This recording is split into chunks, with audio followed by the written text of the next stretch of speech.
pestanya tertunda, iya, tapi akan berlanjut dengan pesta di tanggal 11 Juli 2024.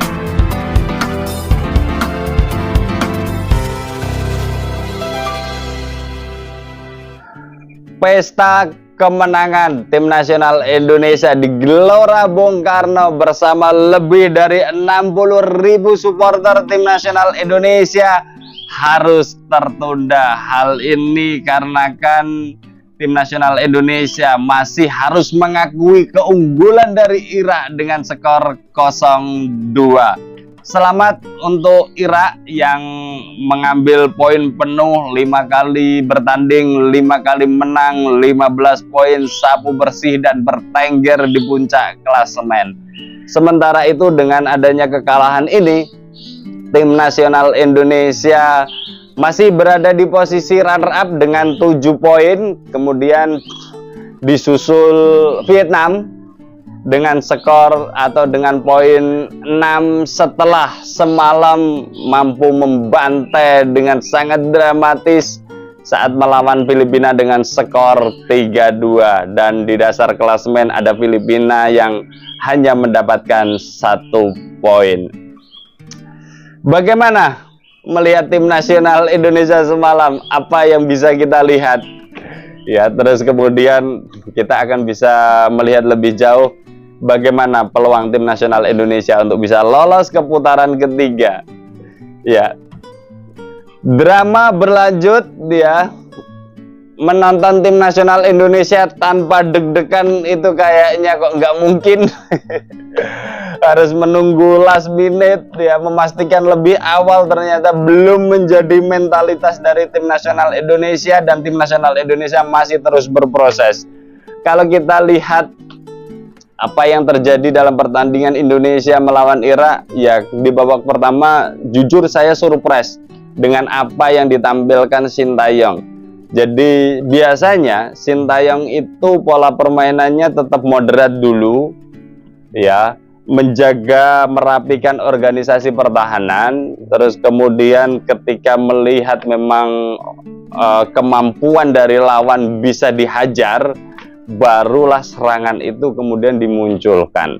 Akan tetapi kemarin tidak. Menit pertama hingga menit akhir di babak pertama full total, berani bermain terbuka, menyerang total, dan ya itu sebagai sebuah permainan keindahan bagi kita semuanya yang kita menonton gitu. Akan tetapi memang anti klimaks ketika di babak kedua. Tapi kita fokus di babak pertama dulu. Di babak pertama kita bisa melihat, wow, level permainan timnas sudah jauh lebih baik. Itu bukan tim nasional Indonesia kemarin, itu berbeda. Memang dengan adanya beberapa tambahan pemain tim nasional Indonesia harus diakui permainan tim nasional Indonesia sudah sangat lebih baik dan organisasi permainannya jauh lebih baik juga. Dan itu juga tersaji bagaimana kita tidak bisa melihat permainan dari Irak berkembang dan cenderung bertahan, tapi covering pertahanannya cukup bagus saya pikir Irak. Di babak pertama muncul beberapa peluang, Rafael strike, cutback dari Marcelino, terus kemudian shooting dari Tom Haye. Saya pikir bukti bahwa tim nasional Indonesia dan beberapa kali tendangan pojok, ya, dan itu membuktikan bahwa tim nasional Indonesia di babak pertama mampu bermain menyerang dengan baik, ya. Indikasi lain bagaimana wingback kita, ya, Sean Patinama dan Sandy Walsh tinggi sekali itu, ya, di babak pertama sangat tinggi, berada di area pertahanan, bahkan kalau mungkin kita kasih menit waktu lebih banyak di area pertahanan Irak daripada menjaga kedalaman di area pertahanan tim nasional Indonesia sendiri. Ini membuktikan bahwa Sintayong ingin membuat segala sesuatunya cepat selesai dan bisa dirayakan semalam, ya, di babak pertama. Dan ketika babak pertama selesai dengan kerennya tim nasional Indonesia, main bagusnya, di benak saya, ya, peluang ada, tim nasional Indonesia sudah berkembang itu. Tapi ada terbesit juga, kira-kira kedodoran enggak, ya, karena satu main di sore hari, Terus kemudian sebagian besar itu kan pemain abroad di Belanda yang DNA-nya atau secara historical memang tidak tinggal di Indonesia. Ya, yang babak pertama yang main itu kan hanya Rizky Ridho, Hernando sama Marcelino yang sudah terbiasa menghirup hawa panasnya dengan kelembapan kering tingginya ya. Itu sudah terbiasa. Yang lain, dan saya melihat yang paling kelihatan adalah Tom Haje di babak kedua.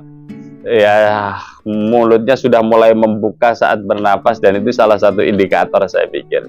Terus kemudian akan tetapi permainannya juga sangat baik. Tom Haje menunjukkan kelasnya. Beberapa umpannya wow, luar biasa. Membuka ruang, mengalihkan bola ke kanan, ke kiri, ke depan. Luar biasa Tom Haje permainannya. Terus kemudian memasuki babak kedua, skuad masih bertahan dengan seperti itu, dan yang terjadi adalah apa yang dilakukan Justin Hubner. Kita tidak bisa menyalahkan orang per orang, tapi ini sebagai sebuah satuan ya, as a team, sebagai sebuah tim, maka ya itulah buah dari kesalahan. Terus kemudian diganjar penalti dan terjadi gol 1-0. Terus kemudian menarik lagi di posisi center back kanan yang dihuni Rizky Ridho ya. Coveringnya agak tinggi, terus kemudian bisa bola lepas, dan di situ ada pemain Irak yang menerobos, dan keputusan harus dibuat. Mungkin kalau Jordi Amat itu masih 25 tahun, itu bola dikejar, itu tidak diambil sekali. Atau kalau itu diisi oleh Zahid Zes, itu saya yakin hanya di cover itu, dibayang-bayangi dan sebagainya. Artinya tidak diambil sekali, dan ketika diambil sekali ya dua pilihan, kena bola atau kena kaki, dan ternyata kena kaki, kartu merah. Dan ya jiwa kesatria, kalau keputusan wasit sudah mengatakan demikian, ya kita harus akui bahwa yes, kita ada kartu merah 1. Setelah itu pelatih Sintayong memutar otak, memakai skenario kedua. Beberapa pemain yang punya speed, kecepatan coba dimasukkan. Ada 2 tujuan saya pikir. 1, memperkecil terciptanya gol kedua, ketiga dan sebagainya. Yang kedua, bisa mencuri gol 1 sehingga bisa memaksakan bahwa skor akhir adalah imbang 1-1.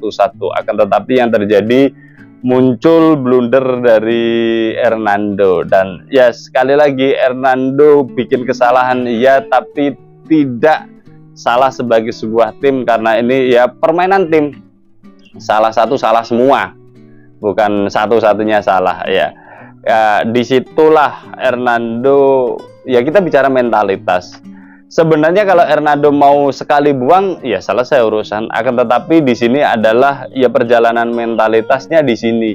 Orang bisa menggocek bagus, kalau tidak pernah menggocek dan buat kesalahan kan nggak mungkin. Dan itu yang dilakukan Hernando sebenarnya. Ketika dia memutuskan untuk tidak mengambil sekali, menendang bola sekali atau membuangnya, akan tetapi mencoba untuk mencari pemain yang lebih dekat dengan cara menggocek, artinya akhirnya dia terjatuh, tidak bisa menguasai bola, dan bola dapat dari pemain Irak dan ditendang gol. Skor 0-2. Sebagai proses di akhir ada peluang dari Ragnar, akan tetapi masih bisa diblok oleh penjaga gawang. 1-on-1, tapi juga 1-on-1-nya susah itu. Artinya di cover 2 pemain dan tidak diambil sekali loh ya itu. Ya itulah perbedaannya. Itu. Dan ya skor 2-0 di akhir harus kita akui, akan tetapi saya melihatnya seperti ini. Kalau teman-teman lihat pertandingan Madrid sama Dortmund, ya itulah yang terjadi. DNA Madrid sebagai juara Liga Champions itu kan didapat dari perjalanan panjang. Sementara muncul sebuah tim klub ya bernama Borussia Dortmund yang mencoba untuk asa mendapatkan juara Liga Champions. Mungkin bisa jadi materi pemain seimbang atau bisa lebih baik dari Dortmund, akan tetapi DNA itu sudah mengakar di Madrid itu, dan akhirnya apa, gol tercipta untuk Madrid pertama, yang kedua ada blunder dari pemain Dortmund, dan berakhir dengan 2-0 Madrid juara Liga Champions.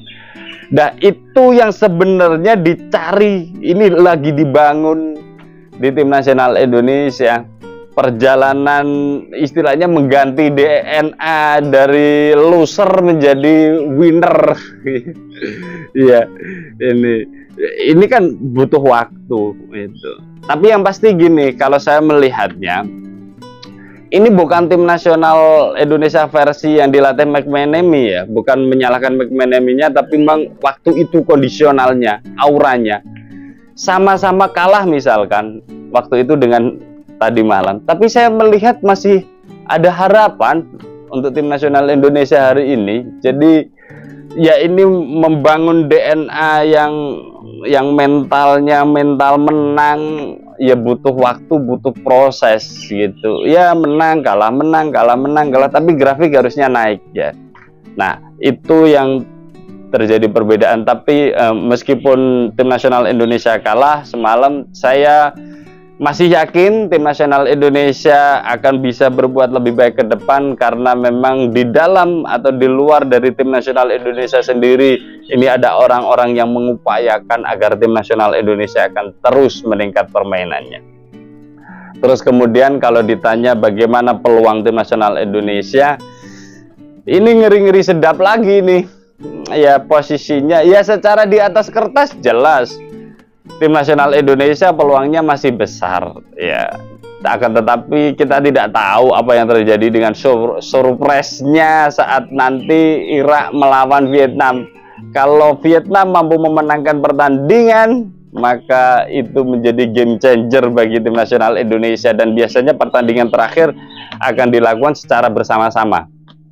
Ya, disitulah nanti kita akan saling mengintip skor lawan skor ya. Dan itu yang menjadi menarik, lebih menegangkan. Secara lawan ya tim nasional Indonesia jauh diuntungkan karena melawan Filipina, meskipun banyak juga pemain naturalisasi Filipina. Tapi kan sebaik-baiknya pemain naturalisasi Filipina ya tidak sekeren Irak. Saya melihatnya di seperti itu, dan melihat mentalitasnya juga saya pikir tidak bisa instan juga seorang pelatih Filipina mampu menjelma dengan perolehan banyak naturalisasi langsung bisa membentuk tim yang oke dan mental juaranya dapat secara instan. Saya masih melihatnya tim nasional Indonesia untuk mencari menang masih mudah lah. Iya, mudah, sangat mudah. Iya. Ya, apalagi kalau kita hanya menginginkan seri, tak pikir sangat mudah. Dan ya saya masih meyakini melawan Filipina akan ada evaluasi dari pertandingan kemarin, dan nanti peak performance-nya ada di saat Filipina. Itu. Terus kemudian ya kita bisa melihat dengan pelatih barunya Vietnam ya. Kalau Vietnam mampu memenangkan pertandingan, wow, itu deg-deg ser rasanya ya. Tapi kalau Vietnam seri ya, saya pikir ya tim nasional Indonesia masih lolos ya dengan Vietnam seri. Apalagi kalau kalah ya jelas lolos ya. Yang kita tunggu adalah nanti pertandingan Indonesia melawan Filipina plus pertandingan Irak melawan Vietnam, dan kita saling mengintip. Jadi ya itu yang bikin kita deg-degan bersama tim nasional Indonesia. Harapannya, optimisme tetap saya bangun ya dengan berbagai rasionalitas berpikir saya. Saya masih optimis tim nasional Indonesia lolos ke putaran ketiga. Pestanya tertunda iya, tapi akan berlanjut dengan pesta di tanggal 11 Juni 2024. Semoga saja tim nasional Indonesia mendapatkan hasil baik dan keberuntungan sehingga bisa lolos ke putaran 3. Bersama saya Setia Uban. Thanks for watching.